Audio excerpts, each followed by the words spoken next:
মাশাল্লাহ আজকে করলা ভাজি দিয়ে ভাত খাবো। দেখেন এই তীব্র গরমে আসলে করলা ভাজি দিয়ে ভাত খাওয়া ছাড়া উপায় নাই। আসলে এই গরমের মধ্যে করলা ভাজি দিয়ে ভাত খাইতে অনেক মজা লাগে। তো আমি করলা ভাজি করতেছি, ডাল রান্না করতেছি। আজকে গ্রাম থেকে আমার শ্বশুরে আসবে, এই জন্য আমি হলো শ্বশুরের জন্য কিছু রান্না করতে আসি। তো খুবই ব্যস্ত মাইয়ে পোলায় জ্বালায়, মনে করেন করলা ভাজি হয়ে গেছে, ডাইল হয়ে গেছে, অনেকটা স্পেশাল মাছ রান্না করবো আমি।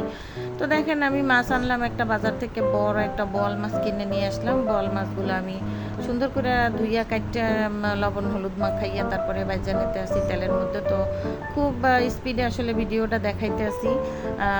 বাচ্চা আসলে আমার বাচ্চা দুইটা খুবই ছোট, প্রত্যেকটা ভিডিওতেই আমার বাচ্চাদের কথা বলা লাগে। আপনারা আবার ভাইবেন না আমি আবার অজুহাত দিই। আসলে যতই অজুহাত দিই আর চাই করি, কাজগুলো আসলে নিজের হাতেই করতে হয়। তো যাই হোক, শখের বসে আসলে ভিডিও বানাই, কেউ কিছু মনে করবেন না প্লিজ। যদি কোনো ভুল ত্রুটি হয় সবাই একটু ক্ষমা সুন্দর দৃষ্টি দিয়ে দেখবেন। তো দেখেন মাছটা ভাজা হয়ে গেছে। এবার আমি আমাদের গ্রামের স্টাইলে আর কি, আমরা দেশের বাড়িতে যেরকম রান্না করি আমি এইভাবেই রান্না করার চেষ্টা করি। তো দেখেন ক্যামেরাটা আমি এমনভাবে ধরছি, দেখেন আমার পাওগুলো দেখা যাইতেছে। যাই হোক, সরি, দুঃখিত। আসলে আমার ভিডিওর কোয়ালিটি খুবই খারাপ, সেটা আমি মানি, কিন্তু আমি চেষ্টা করতেছি, ইনশাল্লাহ চেষ্টা করতেছি, শিখে যাব।